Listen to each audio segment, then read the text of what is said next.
Hello everyone, welcome to my YouTube channel APA maths classes. आज की इस video में हम बात करेंगे मैट्रिक्स की। मैट्रिक्स का फुल कॉन्सेप्ट आपको इस वीडियो में मिलेगा। 12th क्लास और बीसीए क्लास में हमारा ये टॉपिक आता है मैट्रिक्स।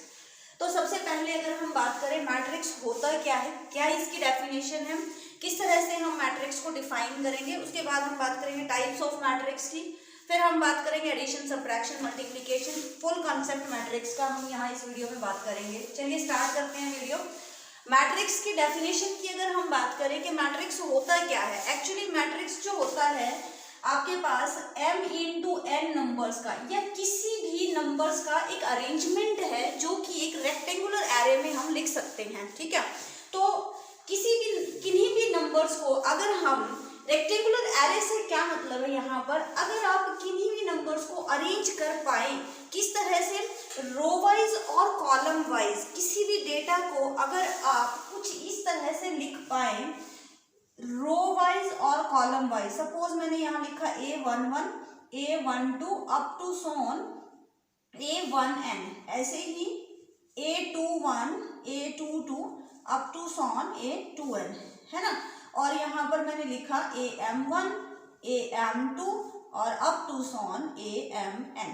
ठीक है जी, तो ये जो मेरी नोटेशन है बच्चे, ये एक मैट्रिक्स है। ठीक है, यहाँ पर मैंने m इंटू n नंबर्स को एक रेक्टेंगुलर फॉर्म में लिख दिया है, यानी कि रो वाइज और कॉलम वाइज मैंने अपने डेटा को अरेंज कर दिया है। तो यही एक मैट्रिक्स है। ठीक है, इसको हम डिनोट करते हैं स्क्वायर वाली ब्रैकेट से। इस ब्रैकेट से हम इसको जो है डिनोट करेंगे। इसके अंदर जो हम डेटा डालते हैं, जो हम वैल्यूज डालते हैं, जो चीजें यहाँ पर लिखी जाती है, इसको हम बोलते हैं, इनको हम बोलते हैं elements of the matrix. Elements, और ये हमेशा और हमेशा स्मॉल लेटर से डिनोट करते हैं। मैट्रिक्स को हम हमेशा कैपिटल लेटर से डिनोट करते हैं कि ये आपकी ए मैट्रिक्स है। तो मैट्रिक्स नोटेशन के लिए कैपिटल लेटर यूज करेंगे, एलिमेंट्स के लिए हम स्मॉल लेटर यूज करेंगे। अब बात कर लेते हैं एलिमेंट्स की कि आप कैसे समझेंगे इनको। कि A11 अगर आपका कहीं पर लिखा हुआ है, इसका मतलब है कि ए मैट्रिक्स के अंदर A11 आपका पहली रो। अच्छा, अब पहले रो और कॉलम हम बात कर लेते हैं कि रो क्या है। इस मैट्रिक्स में जो आपने हॉरिजॉन्टल लाइंस लिखी हैं, these are called row of the matrix. This is the first row of the matrix, this is the second row of the matrix. ठीक है, बीच में आपके पास और भी रोज पड़ी हैं, ये आपकी जो है mth रो। ठीक है, तो ये आपकी रो होती हैं, इनको आप रो बोलेंगे हॉरिजॉन्टल लाइंस को। जो आपके वर्टिकल लाइंस हैं, इनको आप कॉलम्स बोलते हैं।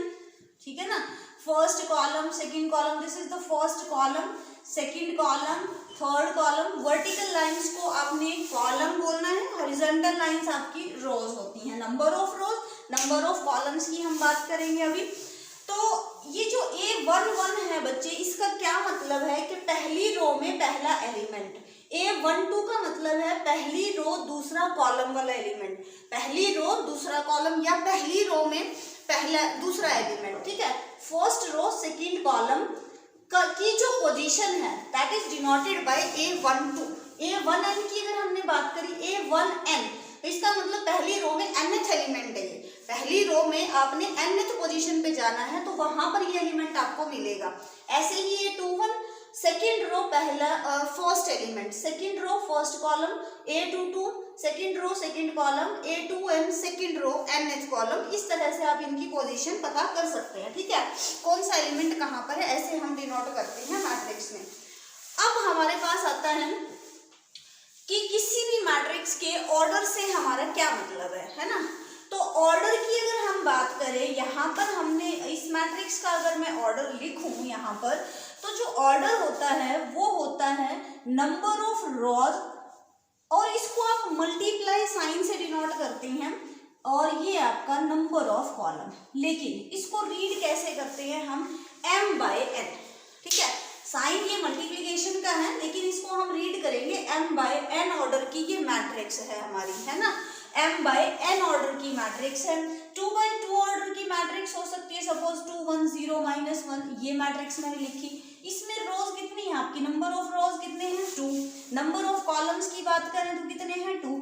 तो इस मैट्रिक्स का ऑर्डर कैसे पढ़ा जाएगा, 2x2 की मैट्रिक्स है ये जो मैट्रिक्स मैंने लिखी ना बी मैट्रिक्स, तो ये जो मेरी मैट्रिक्स है वो 2x2 ऑर्डर की है। ऑर्डर का बड़ा रोल है यहाँ पर कि आप ऑर्डर क्यों लिख रहे हैं मैट्रिक्स में। अब जब हम टाइप्स ऑफ मैट्रिसेस करेंगे तो ऑर्डर की बड़ी बात होती है यहाँ पर। उसके बाद मल्टीप्लिकेशन या एडिशन में हमारा जो है ऑर्डर का बड़ा काम आते हैं कि भाई कोई भी मैट्रिक्स एडिशन कब पॉसिबल है या सब्ट्रैक्शन बात करेंगे अभी हम इस पे आगे। तो ऑर्डर आपको पता होना चाहिए, किसी भी मैट्रिक्स का ऑर्डर हम कैसे लिखते हैं, नंबर ऑफ रोज उस मैट्रिक्स में आपने हॉरिजॉन्टल लाइंस काउंट कर लेनी है, मल्टीप्लाई का साइन लगाएंगे, नंबर ऑफ कॉलम्स आपने काउंट कर लेने हैं, उनको लिख देना है। तो ये m/n की मैट्रिक्स हो गई मेरे पास ये, ठीक है जी। अब इस मैट्रिक्स में एलिमेंट्स कितने आएंगे, है ना, एलिमेंट्स कितने आएंगे इस मैट्रिक्स में, एलिमेंट्स आएंगे आपके जो नंबर ऑफ रोज और नंबर ऑफ कॉलम्स, यानी कि जो आपने ऑर्डर निकाला है मैट्रिक्स का उन दोनों को मल्टीप्लाई कर दो, ठीक है। तो m और n को मल्टीप्लाई किया तो m इंटू n आ गया, ठीक है। तो mn इस मैट्रिक्स में एलिमेंट्स होंगे मेरे पास, ठीक है जी। अब इस मैट्रिक्स में कितने एलिमेंट्स हैं, 2 इंटू 2 4 एलिमेंट्स हैं इस मैट्रिक्स के अंदर, देख लो 1 2 3 4 एलिमेंट्स पड़े हैं आपके पास। तो नंबर ऑफ एलिमेंट्स की बात हो गई यहाँ पर, ऑर्डर की बात हो गई, मैट्रिक्स आपको पता चल गया मैट्रिक्स है क्या। किन्हीं भी किसी भी डेटा को अगर आप अरेंज कर पाओ किसमें, हॉरिजॉन्टल और वर्टिकल लाइंस में, तो वो जो डेटा होता है वो एक मैट्रिक्स रिप्रेजेंटेशन बन जाती है उस डेटा की, ठीक है।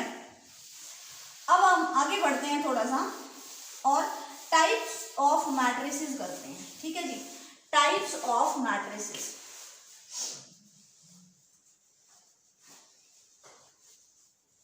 टाइप्स ऑफ मैट्रिसेस में आपके पास सबसे पहला काम आपका आ गया रेक्टेंगुलर मैट्रिक्स। सबसे पहली मैट्रिक्स आ गई आपके पास रेक्टेंगुलर मैट्रिक्स, ठीक है जी। उसके बाद है स्क्वायर मैट्रिक्स,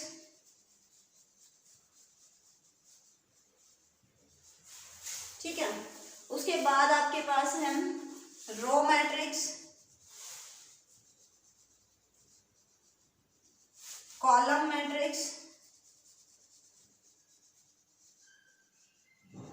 डायगोनल मैट्रिक्स, इन सब की हमने बात करनी है, अभी समझाती हूँ मैं। डायगोनल मैट्रिक्स, उसके बाद आपका आ गया scalar matrix, then identity matrix, then zero matrix, इन सब की बात कर लेते हैं एक बार। हाँ जी, रेक्टेंगुलर मैट्रिक्स क्या होती है, किसी भी मैट्रिक्स, नाम से पता चल रहा है कि रेक्टेंगुलर फॉर्म में बनेगी, रेक्टेंगल टाइप में बनेगी, यानी कि रेक्टेंगल क्या होता है आपके पास, when length is not equal to breadth, अब आपके पास आ जाती है किसी भी क्वाड्रिलेटरल में, यहाँ पर ये अगर हम बात करें तो ये लेंथ और ब्रेड्थ, यानी कि कुछ ऐसी मैट्रिक्स बनेगी, या तो इस तरह से या फिर आपके पास इस तरह से मैट्रिक्स बनेगी, है ना। यानी कि इसको हम क्या लिख सकते हैं, अगर मेरे पास अगर मेरी m/n की मैट्रिक्स है, when m is not equal to n, यानी कि when number of rows is not equal to number of columns, then that matrix is said to be rectangular matrix, right. तो रेक्टेंगुलर मैट्रिक्स में क्या, number of rows आपकी number of columns के equal नहीं होनी चाहिए। अब बड़े छोटे कुछ भी हो सकते हैं, जैसे कि मैंने मान लो ये मैट्रिक्स लिख दी 1 2 3 -1 0 2 -2, ये मैट्रिक्स लिख दी, क्या है ये, रेक्टेंगुलर मैट्रिक्स है, बिल्कुल है। कितने ऑर्डर की है, 3/2। नंबर ऑफ रोज आपने काउंट करी 3 है, नंबर ऑफ कॉलम्स आपने काउंट किए 2 है, तो इस मैट्रिक्स का ऑर्डर कितना हो गया, 3/2।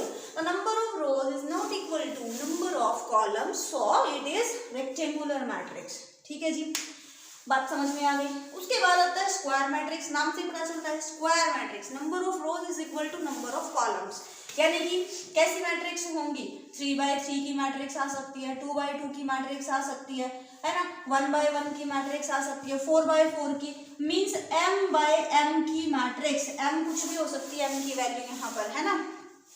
तो अच्छा, क्या नेगेटिव हो सकता है ऑर्डर, किसी भी मैट्रिक्स का ऑर्डर -2/-2 मैट्रिक्स बनेगी, नहीं बनेगी, क्यों, ऑर्डर क्या होता है आपका, number of rose into number of columns, है ना, number of rose by number of columns. तो फिर वो नंबर ऑफ जब आप कर रहे हैं तो वो नेगेटिव हो ही नहीं सकते हैं, इसलिए हमेशा पॉजिटिव में रहता है आपका ऑर्डर। ठीक है जी। अब आता है आपका रो मैट्रिक्स। रो मैट्रिक्स में क्या बनेगा आपका, सिर्फ एक रो होगी, जैसे कि 2 3 1 -1, कुछ ऐसी मैट्रिक्स जिसमें सिर्फ एक रो होगी। कॉलम्स कितने भी हो सकते हैं, जैसे कि -1 A B Z, कुछ ऐसी मैट्रिक्स, या यहाँ पर आप 0 भी लिख लो बेशक ये आपकी क्या है, एक रो मैट्रिक्स है। अगर आप इन तीनों को हटा दो, ये भी क्या है आपकी रो मैट्रिक्स है। यानी कि जिस मैट्रिक्स में सिर्फ और सिर्फ एक रो होती है, that matrix is said to be row matrix. Now column matrix, जहां पर सिर्फ अकेला एक कॉलम होगा, 2 3 1 -1। क्या दिख रहा है आपको, ये सिर्फ और सिर्फ एक कॉलम है। रो कितनी है यहाँ पर, 1 2 3 4, 4 रोज हैं, एक कॉलम है। अगर मैं इसकी बात करूं ऑर्डर की, ऑर्डर लिखना चाहें अगर हम इसका, तो कितना है ऑर्डर, 4/1 ऐसे लिखते हैं ऑर्डर को। बिल्कुल नीचे यहाँ पर लास्ट में जो यहाँ आपकी ब्रैकेट बंद हो रही है, यहाँ लिखते हैं इस मैट्रिक्स का ऑर्डर। अगर हम इसकी बात करें तो 1/4 है। हॉरिजॉन्टल लाइन एक ही है, 1 आ गई। वर्टिकल लाइंस 1 2 3 4, 4 हैं, तो 1/4 इसका ऑर्डर हो गया। इसकी मैं बात करूं तो 1/2। ठीक है जी, क्लियर है बात। रो मैट्रिक्स जिसमें सिर्फ अकेली एक रो होती है, कॉलम मैट्रिक्स जिसमें सिर्फ एक अकेला कॉलम होता है, डायगोनल मैट्रिक्स। जो डायगोनल मैट्रिक्स से क्या मतलब है, डायगोनल, सबसे पहले डायगोनल, जैसे कि हमें पता है डायगोनल एलिमेंट, जैसे कि स्क्वायर और रेक्टेंगल में होते हैं ना डायगोनल, वहां पर 2 डायगोनल होते हैं। मैट्रिक्स में एक स्टैंडर्ड डायगोनल होता है हमारे पास। सपोज मैंने ये मैट्रिक्स लिखी आपकी, सबसे पहले डायगोनल मैट्रिक्स की बात करें तो वो आपकी स्क्वायर मैट्रिक्स होनी चाहिए, पहली बात तो। ठीक है, रेक्टेंगुलर मैट्रिक्स की बात नहीं करेंगे, वो आपकी स्क्वायर मैट्रिक्स होनी चाहिए। किसी भी स्क्वायर मैट्रिक्स में अगर मेरे पास डायगोनल की, पहले हम बात कर लेते हैं एक बार। मान लो मैंने लिख दी मैट्रिक्स आपकी 3/3 की, A21 2 2 2 3 3 1 3 2 3 3, ये मैट्रिक्स आपकी 3/3 की है। तो ये इसके अंदर जो ये डायगोनल बनता है आपका, ये स्टैंडर्ड डायगोनल एलिमेंट्स होते हैं किसी भी मैट्रिक्स में। यहाँ से लेके टॉप से लेके और इधर जो बीच वाले जो एलिमेंट आपने उठा लिए, यानी कि डायगोनल की फॉर्म आपको दिख रही है, साफ साफ नाम से ही पता चल रहा है। तो ये जो एलिमेंट बनते हैं मैट्रिक्स में, ये डायगोनल एलिमेंट्स बनते हैं। अगर किसी भी स्क्वायर मैट्रिक्स में सिर्फ और सिर्फ डायगोनल एलिमेंट्स आपके नॉन जीरो हैं और ये सारे एलिमेंट आपके जीरो हैं, तो that matrix is said to be a diagonal matrix. और कैसी होनी चाहिए मैट्रिक्स आपकी, स्क्वायर मैट्रिक्स होनी चाहिए, 2/2 3/3 कुछ भी। इनकी वैल्यूज आपकी नॉन जीरो होनी चाहिए। इनकी वैल्यूज जो डायगोनल एलिमेंट्स हैं उनकी वैल्यूज आपकी नॉन जीरो होनी चाहिए। ठीक है, डायगोनल मैट्रिक्स आ गई। उसके बाद आ गया स्केलर मैट्रिक्स। आ जाओ, स्केलर मैट्रिक्स में भी क्या हो रहा है, बिल्कुल सेम डायगोनल जैसे ही बात हो रही है। स्केलर मैट्रिक्स में जो वो डायगोनल एलिमेंट्स कुछ भी थे ना, अगर मैंने उनकी वैल्यू इक्वल कर दी, मान लो ये वैल्यू हो जाए 2 2 2, वो सारे डायगोनल एलिमेंट्स इक्वल हैं, किसी एक वैल्यू के इक्वल, किसी एक पर्टिकुलर नंबर के इक्वल है। मान लो -2 हो जाए, तो ये ऐसी मैट्रिक्स को हम बोलते हैं स्केलर मैट्रिक्स। और क्या होना चाहिए, फिर से स्क्वायर मैट्रिक्स होनी चाहिए। बाकी एलिमेंट्स क्या होने चाहिए, जीरो होने चाहिए। Non diagonal element should be zero और diagonal element should be equal, right. Next आ जाओ आइडेंटिटी में, फिर यहीं पर आ जाओ। आइडेंटिटी में क्या है, वो जो एलिमेंट इक्वल था ना, वो जो इक्वल एलिमेंट्स थे स्केलर मैट्रिक्स में, वो अगर 1 1 1 के इक्वल हो जाए तो ऐसी मैट्रिक्स को हम बोलते हैं आइडेंटिटी मैट्रिक्स। आइडेंटिटी का क्या मतलब है यहाँ पर, जैसे कि हमारा नंबर्स में अगर हम अंडर एडिशन की बात करें तो नंबर्स में जो जीरो काम करता है ना, जीरो जो है आइडेंटिटी होता है ना नंबर्स में, एडिशन की, मल्टीप्लिकेशन की अगर मैं बात करूं तो वन जो होता है वो नंबर का मल्टीप्लिकेटिव आइडेंटिटी होती है। उसका क्या मतलब है आइडेंटिटी का, कि आप किसी भी नंबर को उस 1 से मल्टीप्लाई करो तो वही नंबर आ जाए, है ना। तो यहाँ पर भी आइडेंटिटी की बात हो रही है। तो किसी भी मैट्रिक्स को अगर आप आइडेंटिटी को हमेशा डिनोट करते हैं कैपिटल आई से, अगर किसी भी मैट्रिक्स को आइडेंटिटी से मल्टीप्लाई करोगे तो वही मैट्रिक्स आएगी, इसलिए इसको आइडेंटिटी मैट्रिक्स बोला जाता है। तो इसके अंदर क्या होगा, diagonal element should be 1 and non diagonal elements are 0, right. Next चलते हैं जीरो मैट्रिक्स। जीरो मैट्रिक्स किसी भी ऑर्डर की हो सकती है और जीरो मैट्रिक्स के लिए सारे के सारे एलिमेंट्स क्या होने चाहिए, जीरो होने चाहिए। ऑर्डर कुछ भी हो सकता है, जरूरी नहीं है स्क्वायर मैट्रिक्स ही हो। ध्यान रखिए भाई, डायगोनल मैट्रिक्स, स्केलर मैट्रिक्स और आपकी आइडेंटिटी, ये हमेशा स्क्वायर मैट्रिक्स होती हैं, ठीक है। अब जीरो मैट्रिक्स में 0 0 0 ये जीरो मैट्रिक्स है, इसको हम कैपिटल O से डिनोट करते हैं, ठीक है। ये अंडर एडिशन जो है आइडेंटिटी होती है मैट्रिक्स की, यानी कि किसी मैट्रिक्स में इसको ऐड करोगे सेम रहेगा, कोई दिक्कत नहीं, सेम मैट्रिक्स आएगी।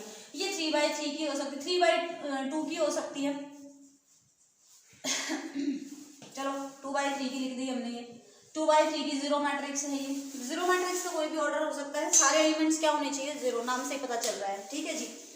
चलिए टाइप्स ऑफ मैट्रिक्स में अच्छा एक दो चीजें और आती हैं यहाँ पर, अपर ट्रायंगुलर मैट्रिक्स और lower triangular matrix. Upper triangular matrix, lower triangular matrix, बात कर लेते हैं। अपर ट्रायंगुलर मैट्रिक्स, ठीक है ना, और लोअर ट्रायंगुलर मैट्रिक्स। नाम से पता चल रहा है ट्रायंगुलर, ट्रायंगल बनेगा कुछ ना कुछ, लेकिन अब वो ट्रायंगल क्या बनेगा वो चीज आपने समझनी है। अपर ट्रायंगुलर मतलब ऊपर वाली साइड बनेगा, यानी कि स्क्वायर मैट्रिक्स होनी चाहिए पहली बात तो। मान लो मैंने लिख दिया 1 2 3 4 0 0 -1 2 3 0 0 1 4 0 0 0 2, ठीक है। कुछ पहचान में आई ये बात, क्या हो रहा है यहाँ पर? यहाँ पर ये हो रहा है जी, जो डायगोनल एलिमेंट्स है ना, डायगोनल एलिमेंट्स है, जो डायगोनल एलिमेंट्स है ना, उससे ऊपर देखो एक ट्रायंगल बन रही है, और वो कैसी ट्रायंगल बन रही है, नॉन जीरो एलिमेंट्स की। वो कैसी ट्रायंगल है, नॉन जीरो एलिमेंट्स की। और इससे नीचे जो है ना, सारे के सारे जीरो हैं, डायगोनल से नीचे वाले एलिमेंट्स जो हैं वो सारे के सारे जीरो हैं। ऐसी मैट्रिक्स को हम बोलते हैं अपर ट्रायंगुलर मैट्रिक्स। ऐसी मैट्रिसेस को हम बोलते हैं अपर ट्रायंगुलर मैट्रिसेस। डायगोनल से नीचे आपका जीरो है, डायगोनल से ऊपर, ऊपर वाले जितने भी एलिमेंट्स है, अपर पार्ट जो भी है वो आपका क्या बन रहा है, ट्रायंगल शेप में बन रहा है, और नॉन जीरो एलिमेंट्स की ट्रायंगल शेप बन रही है। ऐसे ही लोअर ट्रायंगुलर में क्या होगा, नीचे वाले एलिमेंट्स, अगर मैं 3/3 की मैट्रिक्स लिख दूं 1 2 3, हाँ जी 0 -1 सॉरी ये 0 0 आएंगे, ये आपके नॉन जीरो एलिमेंट आएंगे, ये 0 कर दिया मैंने, और यहाँ पर जो है 2 3 0 0, अरे यार ये देखो डायगोनल एलिमेंट्स, एक एलिमेंट जीरो, कोई दिक्कत नहीं है। अगर ये डायगोनल एलिमेंट्स हैं, इनसे नीचे, लोअर ट्रायंगुलर की बात हो रही है, ये डायगोनल एलिमेंट्स इनसे नीचे की बात हो रही है, नीचे एक ट्रायंगल शेप बन रही है, और जो कि नॉन जीरो एलिमेंट्स की ट्रायंगल शेप है, तो इसको हम बोलेंगे लोअर ट्रायंगुलर मैट्रिक्स। याद करने का तरीका अब आप देख लो कैसे आपने याद करना है। यहाँ पर ऊपर जीरो बन रहे हैं, यहाँ पर नीचे जीरो बन रहे हैं, तो these two matrices, upper triangular matrix, lower triangular matrix, बड़ा इंपॉर्टेंट है पार्ट यहाँ पर ये। चलिए आगे बढ़ते हैं। अब बात करते हैं दो मैट्रिसेस को इक्वल कब कहेंगे, दो मैट्रिसेस को इक्वल कब कहेंगे, कि भाई matrix A is equal to B है, तो इसका क्या तो मतलब है और कब हम इनको इक्वल कर सकते हैं। सबसे पहली बात, उन दोनों मैट्रिसेस का ऑर्डर इक्वल होना चाहिए, तभी हम दो मैट्रिसेस को इक्वल कर सकते हैं। अगर कहीं पर आपको नजर आए, सपोज A मैट्रिक्स ये है हमारे पास 1 2 -1 3 0 -2, सपोज A मैट्रिक्स ये है। B मैट्रिक्स आपके पास है सपोज X A B, ठीक है, 3 0 -2। तो कहीं पर अगर उसने ये कह दिया कि matrix A is equal to B, matrix A और B भाई इक्वल है, तो X A और B की वैल्यूज निकालिए, X Y Z की वैल्यू निकालिए, A B C की वैल्यूज निकालिए। तो सबसे पहली बात, दो मैट्रिसेस को हम इक्वल कैसे करते हैं, तो आपने क्या करना है बच्चे, कॉरस्पॉन्डिंग एलिमेंट्स के इक्वल हो जाएगा, यानी कि यहाँ पर ये जो एलिमेंट, इसकी जो पोजीशन है ना, दूसरी मैट्रिक्स में भी सेम पोजीशन पे जो एलिमेंट है उन दोनों को इक्वल कर दो। जरूरी है ये, क्योंकि A मैट्रिक्स अगर B मैट्रिक्स के इक्वल है, अगर ये दोनों मैट्रिसेस इक्वल हैं तो 1 को जो है X के इक्वल होना पड़ेगा, ये जरूरी है। दो मैट्रिसेस तभी इक्वल होती हैं जब उनके कॉरस्पॉन्डिंग एलिमेंट्स इक्वल होते हैं। कॉरस्पॉन्डिंग का मतलब है सेम पोजीशन वाले एलिमेंट्स। अगर इसकी ये पोजीशन है तो इसकी इस मैट्रिक्स में सेम पोजीशन पे जो भी एलिमेंट है वो इसके इक्वल होगा। तो x is equal to 1। Next आपका आ गया 2 is equal to a। Next आ गया -1 इज इक्वल टू b। देखो 3 3 के इक्वल है, 0 0 के इक्वल है, -2 के इक्वल है।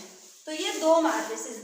अब आपको दो मैट्रिसेस इक्वल हैं या नहीं है वो आप कंपेयर कर सकते हो। उनके कॉरस्पॉन्डिंग एलिमेंट्स इक्वल होने चाहिए। सबसे पहली बात उन दोनों का ऑर्डर इक्वल होना चाहिए, उसके बाद एलिमेंट्स सेम एलिमेंट्स होने चाहिए। ठीक है जी। अगर हमारे पास एक क्वेश्चन अगर मैं उठाऊं इक्वालिटी से, चलिए और क्लियर होगा कंसेप्ट कैसे। देखो इफ x माइनस वाई, एक मैट्रिक्स है हमारे पास 2x2 मैट्रिक्स है, x minus Y 2x plus Z, उसके बाद है 2x minus Y, then 3z plus w, 3z plus w. This matrix is equal to, if this matrix is equal to -1 5 0 13, अगर ये मैट्रिक्स इस मैट्रिक्स के equal है then find the values of x, y, z and w. x, y, z और w की हमने value find out करनी है भाई। अब आपको पता है दो मैट्रिक्सेस इक्वल होती हैं, पहली बात उनका ऑर्डर इक्वल होना चाहिए। ये मैट्रिक्स आपकी 2x2, ये मैट्रिक्स भी 2x2, पहली कंडीशन सेटिस्फाइड। दूसरी कंडीशन क्या होती है, कॉरस्पॉन्डिंग एलिमेंट कॉरस्पॉन्डिंग के इक्वल होने चाहिए।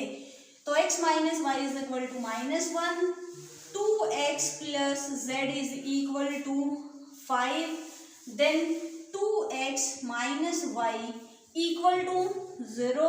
तीसरी बात 3z plus w equal to 30। ठीक है जी, चार इक्वेशन मिल गई आपको। चारों इक्वेशन को आपने सॉल्व करना है एक्स वाई के लिए।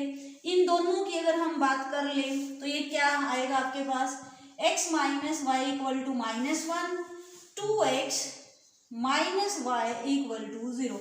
इन दोनों को अगर हम एक्स वाई के लिए सॉल्व करें ऑन सब्ट्रैक्टिंग, ये बनेगा प्लस माइनस माइनस खत्म, minus X is equal to -1, so X is equal to 1। X की वैल्यू 1 यहाँ रख दें तो -2, वाई की वैल्यू आ गई 2। ठीक है जी, 10th क्लास में आपने सॉल्व करेंगे 2 वेरिएबल में इक्वेशंस। एक्स की वैल्यू 1 यहाँ रख दें तो z की वैल्यू आ जाएगी। एक्स को 1 रखा, 2 उधर जाके 3, z की वैल्यू आ गई जी 3। z की वैल्यू 3 अगर यहाँ रख दें तो w की वैल्यू आ जाएगी 3 3 9 13 में से 9 गया 4, w की वैल्यू आ गई भी 4। सीधा सीधा बिना पेन उठाए आप क्वेश्चन को सॉल्व कर सकते हैं। तो ये बात हो गई इक्वलिटी ऑफ मैट्रिसेस। दो मैट्रिसेस कब आपकी इक्वल होती हैं। ठीक है, आगे बात कर लेते हैं। हाँ जी, नाउ ऑपरेशन ऑन मैट्रिसेस, यानी कि दो मैट्रिसेस को ऐड कैसे करेंगे, दो मैट्रिक्स को सब्ट्रैक्ट कैसे करेंगे, दो मैट्रिसेस की मल्टीप्लिकेशन कैसे करेंगे। तो सबसे पहले हम बात कर लेते हैं addition of two matrices. Addition of two matrices, दो मैट्रिक्स को हमने कैसे ऐड करना है बच्चे। देखिए सबसे पहली बात, दो मैट्रिसेस ऐड तभी होंगी अगर उनका ऑर्डर सेम होगा। तो दो मैट्रिसेस तभी ऐड होंगी जब उनका ऑर्डर सेम होगा। तो सब्ट्रैक्ट भी तभी होंगी जब उनका ऑर्डर सेम होगा दोनों मैट्रिसेस का। ठीक है जी, और ऐड कैसे करनी है, मान लो यहाँ पर मेरे पास मैट्रिक्स है कुछ इस तरह से, मैट्रिक्स है 2x2, इसको मुझे ऐड करना है सपोज -1 3 -4 2, इसमें ऐड करना है। तो हमने क्या करना है, फिर से वही बात, बीच में साइन किस चीज का है, प्लस का, तो कॉरस्पॉन्डिंग एलिमेंट्स को आपने ऐड कर देना है। तो इस मैट्रिक्स का जो आंसर आएगा वो आएगा 2 प्लस -1 यानी कि 1, 1 प्लस 3 यानी कि 4, देन -1 -4 मीन्स -5, 2 प्लस 2 इज 4। तो ये आपका आंसर आ गया। ठीक है जी, अगर मुझे इसी मैट्रिक्स को सब्ट्रैक्ट करना होता है, इन्हीं मैट्रिसेस को सब्ट्रैक्ट कैसे करेंगे, ये -1 तो ये बन गया आपका 3, 1 -3, 1 -3 इज -2, -1 -4 यानी कि 3 बन गया, 2 -2 दैट इज 0। तो आप मैट्रिसेस को ऐड कर सकते हैं आसानी से और आप उनको सब्ट्रैक्ट भी कर सकते हैं आसानी से। ठीक है जी, तो इसके कुछ क्वेश्चंस हम कर लेते हैं। अच्छा, अब ये ना एक बात और करनी है हमने कि किसी भी मैट्रिक्स को आप स्केलर से कैसे मल्टीप्लाई करेंगे। क्या नाम है, matrix multiply by a scalar, कैसे आप उसको मल्टीप्लाई करेंगे। मान लो मुझे इस मैट्रिक्स को मल्टीप्लाई करना है 5 से, तो आपने क्या करना है, सारे एलिमेंट इसके 5 से मल्टीप्लाई हो जाएंगे। ये बन जाएगा आपका 10, 5 माइनस 5 10, है ना। स्केलर से भी ये मल्टीप्लाई हो जाएगा। कुछ और एक दो डेफिनेशंस और कर लेते हैं। ट्रांसपोज, अब हम आते हैं सबसे पहले मल्टीप्लिकेशन की ओर बात कर लेते हैं। Multiplication of a matrix, to matrices, दो मैट्रिक्स को हम मल्टीप्लाई कैसे करेंगे। देखिए अब हम बात करते हैं, देखो ए मैट्रिक्स अगर है हमारे पास, सपोज m बाय n की कोई मैट्रिक्स है A, ठीक है। अब B जो मैट्रिक्स है वो अगर आपकी n बाय p की है, यहाँ पर अब देखिए ये चीज जरूरी है। अगर क्या होता है कि पहली मैट्रिक्स में जितने नंबर ऑफ कॉलम्स हैं दूसरी मैट्रिक्स में उतने ही नंबर ऑफ रोज होने चाहिए किन्हीं भी दो मैट्रिक्स को मल्टीप्लाई करने के लिए, ठीक है। पहली मैट्रिक्स में नंबर ऑफ कॉलम्स और दूसरी मैट्रिक्स में नंबर ऑफ रोज इक्वल होने चाहिए, तभी आप दो मैट्रिसेस को मल्टीप्लाई कर सकते हो। अब जो यहाँ पर कोई मैट्रिक्स आएगी भाई, सी मैट्रिक्स आएगी मल्टीप्लाई करने के बाद, वो जो मैट्रिक्स आएगी वो m बाय p ऑर्डर की आएगी भाई वो मैट्रिक्स। तो मैट्रिक्स मल्टीप्लिकेशन हमेशा पॉसिबल नहीं होती है। मैट्रिक्स मल्टीप्लिकेशन तभी पॉसिबल है if number of columns in first matrix is equal to number of rows in second matrix, ठीक है जी। अब यहाँ पर एक बात आती है, जैसे कि हम दो मैट्रिक्स को देखो भाई a प्लस बी करें या फिर b प्लस ए करें, एक ही बात है, दोनों का आंसर सेम आएगा। मैट्रिक्स मल्टीप्लिकेशन इज कम्यूटेटिव, लेकिन जब आप मैट्रिक्स को मल्टीप्लाई करते हैं तो a b जरूरी नहीं है वो b a के इक्वल आए, यानी कि पहले आप a को आगे लिख रहे हो b को पीछे लिख रहे हो तब मल्टीप्लाई कर रहे हो, या फिर b को आप पहले लिख के a से मल्टीप्लाई कर रहे हो, तो जरूरी नहीं है ये दोनों इक्वल आए। Means matrix multiplication is not commutative, right. तो इस चीज का हमने ध्यान रखना है।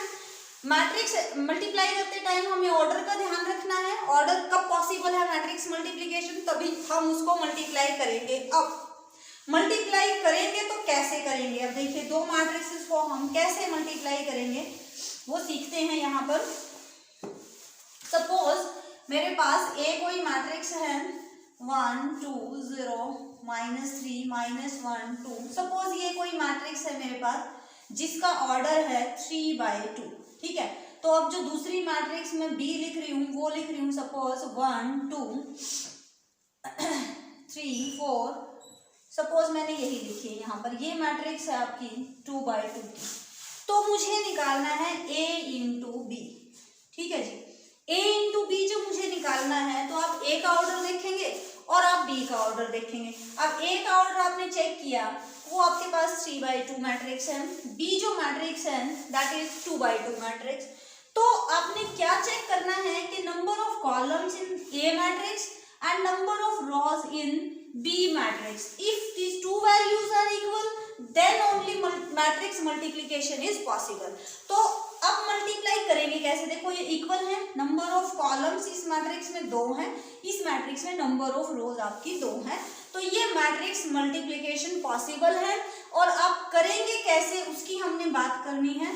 तो a मल्टीप्लाई b हमारी जो मैट्रिक्स आएगी वो क्या आएगी, देखो आपने क्या करना है बच्चे, ये पहली रो उठानी है, आपने ये पहली रो उठानी है और इस मैट्रिक्स के पहले कॉलम से मल्टीप्लाई करना है। अब करेंगे कैसे, पहला एलिमेंट पहले के साथ 1 1 के साथ मल्टीप्लाई कर दो 1, प्लस साइन लगाओ, 2 को दूसरे एलिमेंट 3 के साथ कर दो 6 आ गया, ये इस मैट्रिक्स का फर्स्ट एलिमेंट आया है, राइट। अब इस मैट्रिक्स की इसी रो को उठाओ, इसी रो को और दूसरे कॉलम के साथ मल्टीप्लाई कर दो, इसी फर्स्ट रो को दूसरे कॉलम के साथ करेंगे तो 1 को 2 से करेंगे 2 प्लस 2 को 4 से करेंगे तो 8।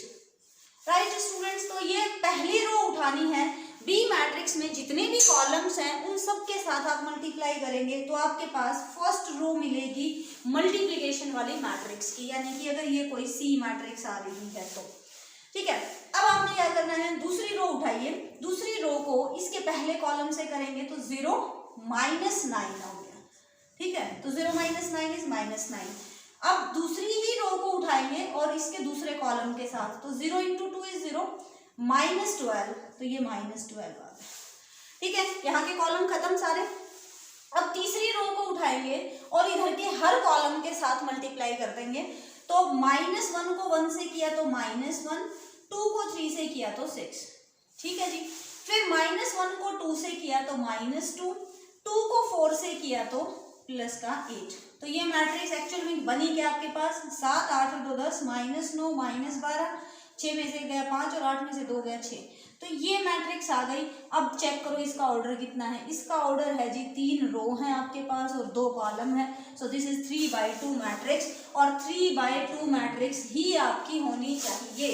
तो ऐसे आप मैट्रिक्स को मल्टीप्लाई करेंगे, पहले उनका ऑर्डर चेक कर लेंगे कि भाई किस ऑर्डर की है, पॉसिबल है या नहीं है। पॉसिबल है तो कर दो, पहली रो उठाओ सारे कॉलम के साथ कर दो, दूसरी रो उठाओ सारे कॉलम्स के साथ कर दो, तीसरी रो उठाएंगे सभी कॉलम्स के साथ मल्टीप्लाई कर देंगे। ठीक है, अब एक और डेफिनेशन आती है मैट्रिक्स में, transpose of a matrix. Transpose of a matrix, कैसे हम किसी भी मैट्रिक्स का ट्रांसपोज निकालेंगे। ठीक, transpose of a matrix. Transpose बच्चे क्या होता है, कोई ए मैट्रिक्स अगर है हमारे पास, क्या है, A11 A12 A13 A21 A22 suppose यही मैट्रिक्स है, इसका मुझे ट्रांसपोज निकालना है। तो ट्रांसपोज का मतलब है जो पहली रो है उसको पहला कॉलम, जो दूसरी रो है उसको दूसरा कॉलम बना दो, जो तीसरी रो है उसको तीसरा कॉलम बना दो। मींस रोज और कॉलम्स आपके इंटरचेंज होंगे। हाँ, तो इसमें जो आपके रोज और कॉलम्स को आप जैसे इंटरचेंज करेंगे आपको ट्रांसपोज मिल जाएगा। ट्रांसपोज को हम डिनोट करते हैं ए ट्रांसपोज से। ये आपके पास आ जाएगा A11 12 13, A21 22 और 23। ठीक है जी, ये आप ट्रांसपोज ऐसे मैट्रिक्स का निकाल सकते हैं। चलिए एनसीईआरटी की एक्सरसाइजेस करेंगे आपकी नेक्स्ट वीडियो में।